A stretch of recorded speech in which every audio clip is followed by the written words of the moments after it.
ناظرین، اس وقت ایک ایسی انفارمیشن آپ کے ساتھ شیئر کر رہا ہوں جو کہ پوری دنیا کے لیے بڑی تشویشناک ہے۔ وہ یہ ہے کہ یورپ میں اسپیشلی اینڈ ان امریکہ جو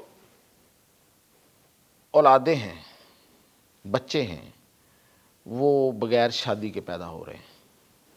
اب میں اس کو مزید الیبوریٹ کرتا ہوں، تفصیل سے بتاتا ہوں۔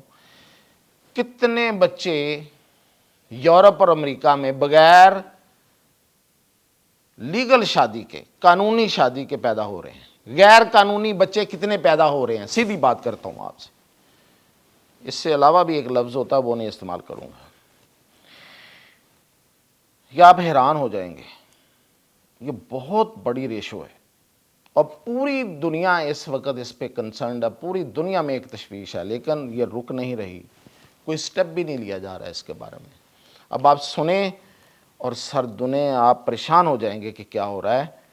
اس وقت آئس لینڈ یورپ کا وہ ملک ہے جسے بڑا اچھا، خوشحال اور بڑا پرامن ملک کہا جاتا ہے۔ اس میں 69.4% بچے غیر قانونی طور پر پیدا ہوتے ہیں، جن کے والدین کی پراپر شادی نہیں ہوئی ہوتی، گرل فرینڈ بوائے فرینڈ سے۔ فرانس میں 63.4، سلوینیا میں 57.7، نیدرلینڈ میں 55.6%، یعنی کہ 100 میں سے 56 بچے جو ہیں، یعنی کہ آدھے سے زیادہ بچے وہ غیر قانونی، غیر اخلاقی ہیں۔ ڈنمارک میں 54%، 55% اس کے قریب، اور اسی طرح یورپ میں، UK میں 51%، امریکہ میں 40%، اور آگے چلے جاتے ہیں جرمنی میں 32%۔ یہ بہت سے میرے پاس ہیں، یہ بھی آپ پیپر پڑھ بھی دیکھ بھی رہے ہوں گے۔ آسٹریلیا میں 41.5%۔ یہ آگے چلتے چلے جاتے ہیں تو پھر آہستہ آہستہ اس میں کم ہو رہے ہیں، لیکن یونان میں 16.5% ہیں، اور ایون ترکی میں 2.8% ایسے بچے پیدا ہوتے ہیں جن کے والدین جو ہیں انہوں نے لیگلی شادی نہیں کی ہوتی، ان کے تعلقات لیگل نہیں ہوتے، غیر اخلاقی ہی کہلا سکتے ہیں۔ اب ان کی اخلاقیات تبدیل ہو چکی ہوگی، لیکن وہاں پہ لوگ اس کو نہیں مانتے۔ اس بات کو یہ نہیں کہا جا سکتا کہ سوسائٹی نے اس کو ایکسیپٹ کر لیا ہے۔ کیوں؟ اب میں نے اس میں تھوڑا سا کام کیا تو پتہ یہ چلا کہ اس وقت سوسائٹی میں سب سے بڑا مسئلہ یہ برتھس ہیں، یہ پیدائشیں ہیں، جو شادی کے جو اس کا جو انسٹیٹیوشن ہے اس کو ختم کر کے پیدا ہو رہے ہیں، لوگ پیدا ہو رہے ہیں، بچے پیدا ہو رہے ہیں۔ اس کا مسئلہ کیا ہے؟ اس میں سب سے پہلی بات تو یہ ہے کہ سنگل مدر بچہ جو ہے اس کی پرورش کیسے ہوتی ہے، وہ کس طرح سے پروان چڑھتا ہے بیچارہ، جس کے پاس 2 ارننگ ہینڈز نہیں ہوتے، صرف ایک سنگل ماں ہوتی ہے، وہی اس کو پروان چڑھاتی ہے، تو وہ کتنا اس کو افورڈ کر سکتی ہے اس کا خرچہ۔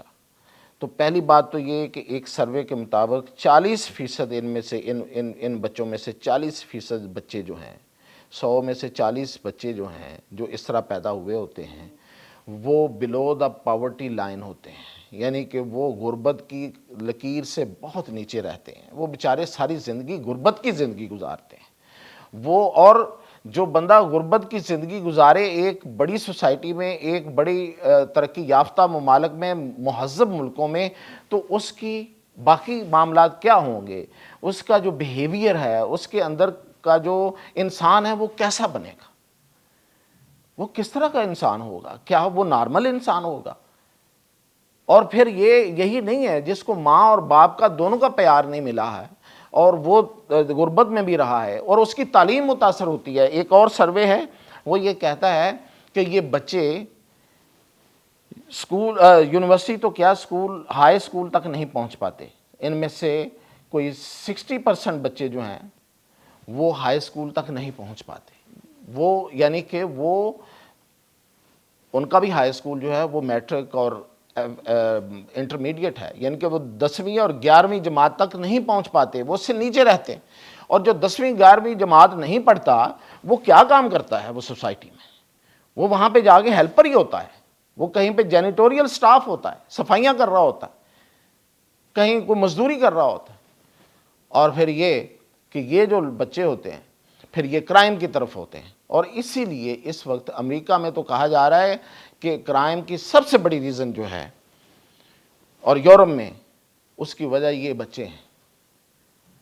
اور یہ بچے یہ اس نے کہا تھا بڑے کلنٹن نے, حالانکہ کلنٹن کا اپنا بھی جو اخلاقیات اس پہ بھی سوالیہ نشان ہے, لیکن وہ یہ کہہ کیا تھا کہ مطلب 40% of Americans are dash dash dash. میں وہ لفظ نہیں دہرانا چاہتا, کسی کی دل آزاری نہ ہو. تو جو سوسائٹیاں ان بچوں اور اس طرح کے تعلقات کے نتیجے میں جنم لینے والی جنریشن پہ بنتی ہیں, وہ سوسائٹیاں آگے جا کے کیا ڈیلیور کر رہی ہیں اور وہ کیسے رہیں گی اور کیسے وہ آگے بڑھیں گی اور ان کا کیا امپیکٹ ہوگا, اس سے اندازہ کرنا کوئی مشکل نہیں ہے. تو یہ ایک بہت ہی دکھ کی بات ہے, لیکن اس کی طرف کوئی سٹیپ نہیں ہے, کوئی گورنمنٹ, کوئی سوسائٹی جو ہے وہ اس کو اوور کم کرنے کے لیے تیار نہیں ہے. اس لیے کہ یہ جو غربت کے لیول ہیں, ایک بہت غریب لوگ اور بہت ہی غریب لوگ اور ایک اس سے اوپر, یہ وہاں پہ سب سے زیادہ ہوتی. اوپر جو ایلیٹ ہے اس میں اگر ہو بھی تو ان کے مسائل یہ نہیں ہوتے, کیونکہ ان کے بچوں کو پھر تعلیم, صحت اور ساری سہولتیں مل جاتی ہیں. ان کی غربت ان کا مسئلہ نہیں, ان کی قسمت نہیں بنتی. لیکن ان بچوں کی قسمت غربت رہتی ہے اور تعلیم سے دوری رہتی ہے. تو پھر یہ کیا کریں گے؟ سوسائٹی کو پازیٹیو تو کچھ نہیں دے سکتے, یہ نیگیٹو دیتے ہیں. الزام نہیں ہے, یہ حقائق ہیں, یہ حقائق بولتے ہیں. اور پھر یہ کہ ان کی تعلیمی مسائل اور ان پہ جو سٹگما لگ جاتا ہے, یہ ایک الزام کے تحت جیتے ہیں. ٹھیک ہے, سوسائٹی نے, یورپ کی سوسائٹی نے اب بہت کچھ قبول کر لیا, لیکن پوری سوسائٹی نے نہیں کیا ابھی تک. تو وہ ایک الزام کے تحت رہتے ہیں کہ یہ ایک بغیر شادی کے پیدا ہوا ہے. تو یہ اس وقت, اور یہ جو میں نے اعداد و شمار آپ کو بتائیں, یہ 2021 کے ہیں, یعنی کہ آج سے کوئی 3 سال پہلے کے. اور اس میں مزید کتنی اب ریشو بڑھ چکی ہوگی, یہ مطلب اس سے اندازہ لگایا جا سکتا ہے. تو یہ تھی ایک بہت دل گرفتگی کی ایک پریشانی والی لیکن یہ حقائق.